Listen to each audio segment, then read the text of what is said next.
차익 결제 거래 CFD 계좌에서 시작된 주가 폭락 사태로 최근 들어 과도한 레버리지를 이용한 투자에 대한 경고가 잇따르고 있습니다. 이런 가운데 매주 목요일마다 만기가 돌아오는 위클리 옵션 시장이 당초 취지와는 달리 한 방을 노리는 개인들의 투기판으로 전락하고 있다는 지적이 나오고 있습니다. 이 파생 상품 시장 활성화를 위해 진입 장벽을 낮춘 이후 개인들의 거래 규모가 80배나 늘었습니다. 먼저 정호진 기자의 보도입니다.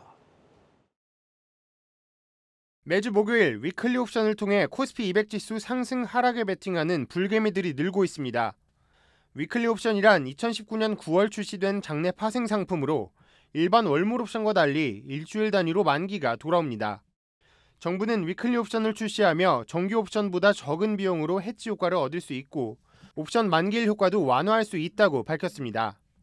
하지만 3년여가 지난 지금 위클리 옵션을 바라보는 개인 투자자들의 시선은 정부와 180도 달랐습니다.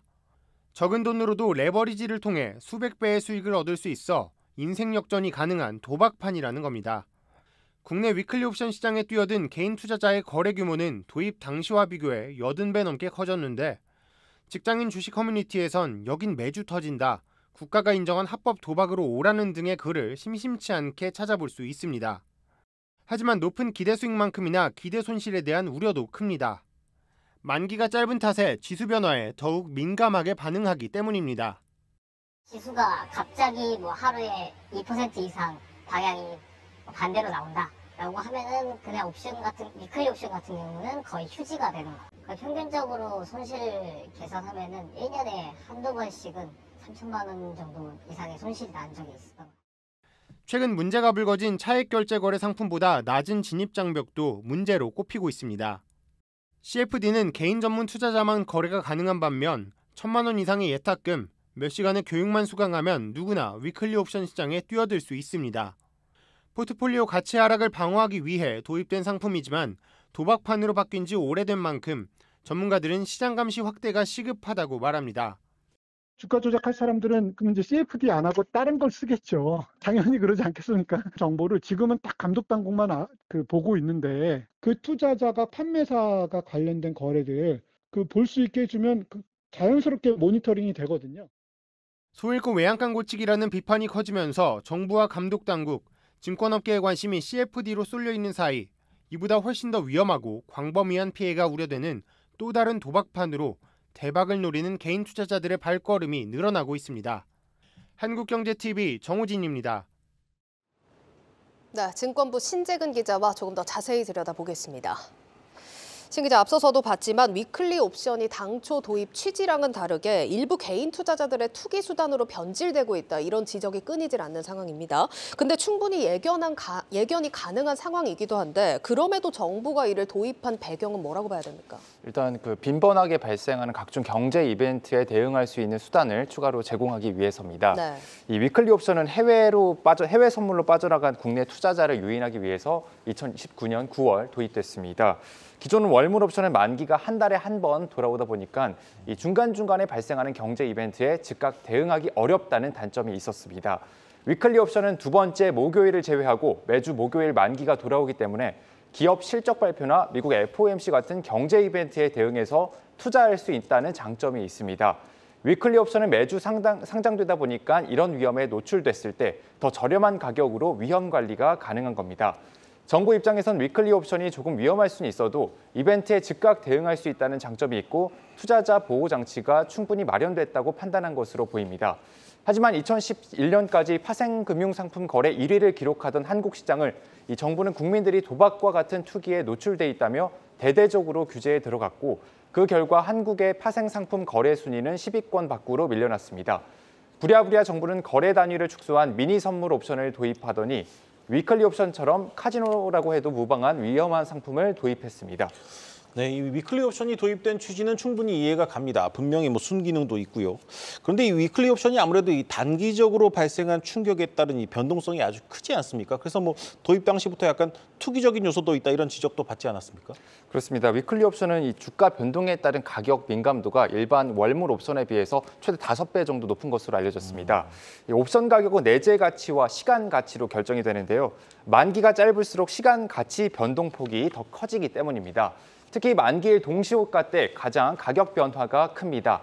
실제 위클리 옵션 만기일이었던 지난 4일 오후 3시 이후 차트를 보면요. 5분 간격으로 차트를 이제 봤을 때 동시호가 때 그 그래프의 변동폭이 가장 커지는 걸 확인할 수 있습니다. 한 위클리 옵션 투자자는 이 구간에서 주로 손실이 발생한다고 말했습니다. 모든 옵션 상품이 그렇듯이 원금을 초과하는 손실은 옵션을 매도할 때 발생을 하게 되는데요. 위클리 옵션이 월물 옵션보다 변동성이 큰 만큼 옵션을 매도했다가 지수가 베팅한 방향의 반대로 갈 경우 손실폭이 무한대까지 발생할 수 있는 위험이 도사리고 있습니다. 정확한 수치는 공개되지 않았지만 증권업계 관계자 얘기를 종합하면요. 옵션 매도 포지션을 취했다가 반대 매매가 발생하는 경우가 빈번한 것으로 알려졌습니다. 예, 그리고 뭐 정부가 파생 상품 시장 활성화를 위해서 자격 요건을 낮춘 것도 위클리 옵션 투기를 부추긴 한 요인으로 지적이 됩니다. 그런데 이 자격조차 안 되는데 지금 불법으로 계좌를 빌려서 투자하는 일들도 벌어지고 있다면서요. 그렇습니다. 쉬운 이해를 돕기 위해서 영상 하나를 보면서 설명드리겠습니다. 그 한 사설 업체의 선물 옵션 계좌 대여 사이트인데요. 이 단연간 대여 계좌 서비스 업무 경험을 갖고 있다. 뭐 이렇게 하면서 그 계좌 대여를 위해 이름과 개인정보 등 계좌번호 등 개인정보를 요구하고 있습니다. 선물 옵션에 투자하기 위해선 기본 예탁금 1,000만 원 이상, 사전 교육 1시간, 모의 거래 3시간 등 요건을 갖춰야 합니다. 예탁금을 낼 능력이 없어서 선물 옵션 투자가 제한된 개인들을 대상으로 계좌를 대여해주겠다며 버젓이 개인 투자자를 유인하고 있는 겁니다. 금융당국의 허가를 받지 않고 불법으로 영업하고 있는 업체입니다. 투자자가 계좌 대여 업체에 일 계약당 50만 원 수준의 보증금과 투자 원금을 입금하게 되면 업체는 이를 바탕으로 계좌를 개설해서 대여해주는 것으로 알려졌습니다. 또 최근에는 업체들이 자체 HTS를 만들어서 주문을 받고 이 대리에서 받는 경우도 있다고 하는데요. 일부 업체는 투자자가 수익을 낼 때까지 기다리다가 수익이 나면 HTS를 중단시키거나 잠적해서 계좌를 폐쇄하는 경우도 있는 것으로 전해졌습니다. 하지만 이런 행위는 모두 불법으로 계좌를 대여한 사람과 대여받은 사람 모두 처벌받을 수 있습니다. 금융실명제법 위반에 해당되기 때문입니다. 계좌는 오직 본인 명의로만 개설해서 이용을 해야 하기 때문인데 빌려준 업체와 대여받은 사람 모두 처벌 대상입니다. 이 경우 5년 이하 징역이나 3천만 원 이하 벌금에 처할 수 있습니다. 자본시장법으로 봤을 때도 위법 행위인 것은 마찬가지인데요.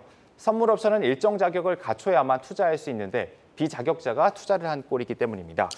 네, 다시 돌아가서 이 위클리 옵션 같은 경우에는 이 차익결제거래 CFD보다 사실 변동성이 훨씬 더 큰데 뭐 이거를 당초 취지를 살리면서 이 위클리 옵션을 유지하기 위해서는 좀 어떤 대책들이 필요하다고 얘기가 나오고 있습니까?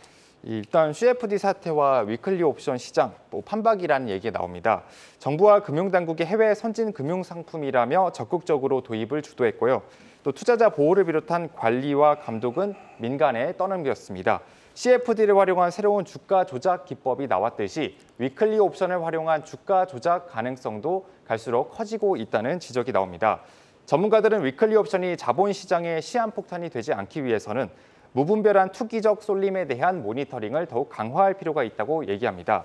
현재 개인 투자자들의 거래 특성을 보면 위클리 옵션을 로또 사듯이 좀 거래를 한다는 겁니다. 이를 위해서는 장내 시장 감시 업무를 담당하는 한국거래소의 역할이 더욱 중요해질 것으로 보입니다. 네, 잘 들었습니다. 증권부 신재근 기자였습니다.